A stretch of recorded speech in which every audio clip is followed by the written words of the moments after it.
ମାଙ୍କଡ଼ପୁର ପ୍ରକଳ୍ପ ଉଚ୍ଚ ପ୍ରାଥମିକ ବିଦ୍ୟାଳୟରୁ ଆସିଛି।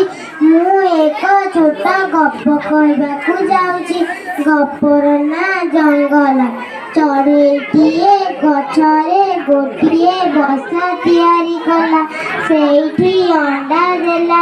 ଦିନେ ଗୋଟିଏ ମାଙ୍କଡ଼ ଆସି ତା ବସା ଭାଙ୍ଗିଦେଲା। ଚଢ଼େଇଟିଏ ରାଗିଯାଇ ଭାଲୁରାଜାଙ୍କ ପାଖକୁ ଗଲା।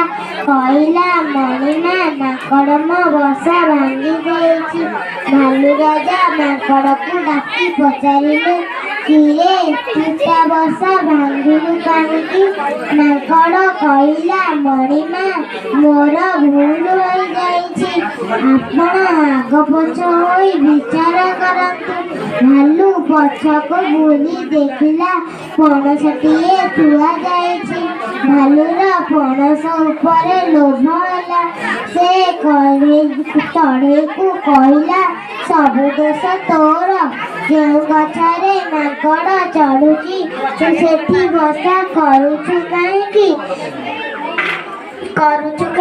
ଚଢ଼େଇଟିଏ ମନ ଦୁଃଖରେ ତା ସାଥୀମାନଙ୍କୁ ଏକଥା କହିଲା। ତା ସାଥୀମାନେ ଭାଲୁକୁ ମାରି ଗୋଡ଼ାଇଲେ। ଭାଲୁ ଡରି ଯାଇ ବଣ ଭିତରକୁ ପଳାଇଗଲା।